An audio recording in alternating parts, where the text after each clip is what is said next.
بسم اللہ الرحمن الرحیم. شروع کرتا ہوں اللہ کے نام سے جو بے انتہا مہربان نہایت رحم کرنے والے ہیں. یاسین والقرآن الحکیم انک لمن المرسلین علی صراط مستقیم تنزیل العزیز الرحیم لتنذر قوما ما انذر آباؤهم فهم غافلون لقد حق القول على اکثرهم فهم لا يؤمنون.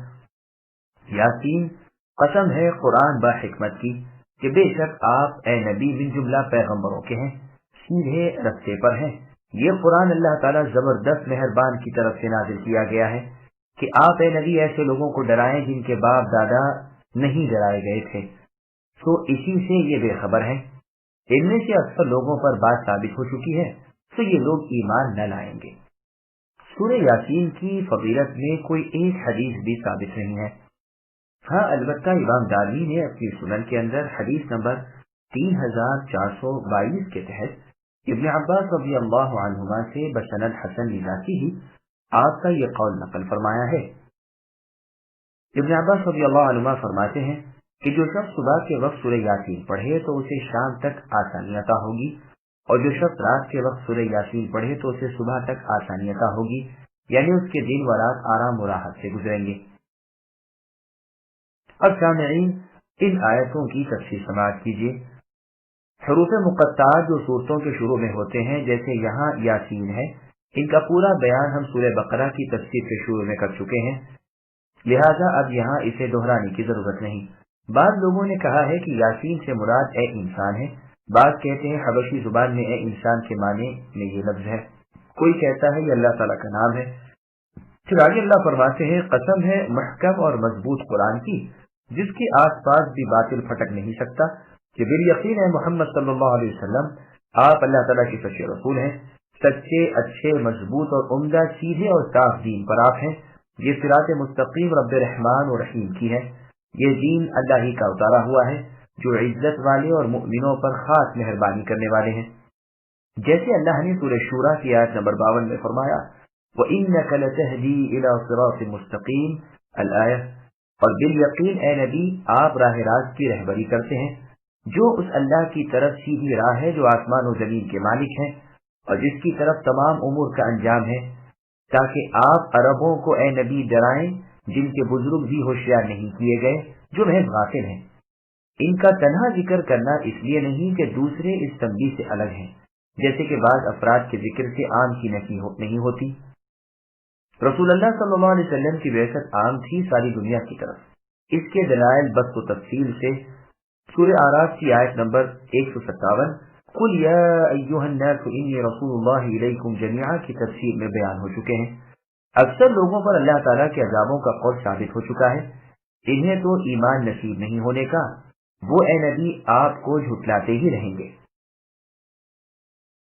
إِنَّا جَعَلْنَا فِي أَعْنَاقِهِمْ أَغْلَالًا فَهِيَ إِلَى الْأَذْقَانِ فَهُمْ مُقْمَحُونَ وَجَعَلْنَا مِنْ بَيْنِ أَيْدِيهِمْ سَدًّا وَمِنْ خَلْفِهِمْ سَدًّا فَأَغْشَيْنَاهُمْ فَهُمْ لَا يُبْصِرُونَ وَسَوَاءٌ عَلَيْهِمْ أَأَنذَرْتَهُمْ أَمْ لَمْ تُنذِرْهُمْ لَا يُؤْمِنُونَ إِنَّمَا تُنذِرُ مَنِ اتَّبَعَ الذِّكْرَ وَخَشِيَ الرَّحْمَنَ بِالْغَيْبِ فبشره بمغفرة وأجر كريم. إنا نحن نحيي الموتى ونكتب ما قدموا وآثارهم وكل شيء أحصيناه في إمام مبين. بے شک ہم نے ان کی گردنوں میں توق ڈال دیے ہیں، پھر وہ ٹھوڑیوں تک ہیں جس سے ان کے سر اوپر کو الٹ گئے، اور ہم نے ایک آڑ ان کے سامنے کر دی اور ایک آڑ ان کے پیچھے کر دی جس سے ہم نے ان کو گھیر دیا تو وہ نہیں دیکھ سکتے. اور ان کے حق میں آپ کا اے نبی ڈرانا یا نہ ڈرانا دونوں برابر ہیں، یہ ایمان نہیں لائیں گے. بس آپ تو صرف ایسے شخص کو ڈرا سکتے ہیں جو نصیحت پر چلے اور اللہ تعالیٰ سے بے دیکھے ڈرے، تو آپ اس کو مغفرت اور عمدہ عوض کی خوشخبریاں سنا دیجیے. بے شک ہم مردوں کو زندہ کریں گے اور ہم لکھتے جاتے ہیں، اور وہ اعمال بھی جن کو لوگ آگے بھیجتے جاتے ہیں اور ان کے وہ اعمال بھی جن کو پیچھے چھوڑ جاتے ہیں، اور ہم نے ہر چیز کو ایک واضح کتاب میں شمار کر دیا تھا. سامعین بناتوں کی تفسیر سماعت کیجیے. کفار کی ہٹ دھرمی کا تذکرہ اور ان کا انجام.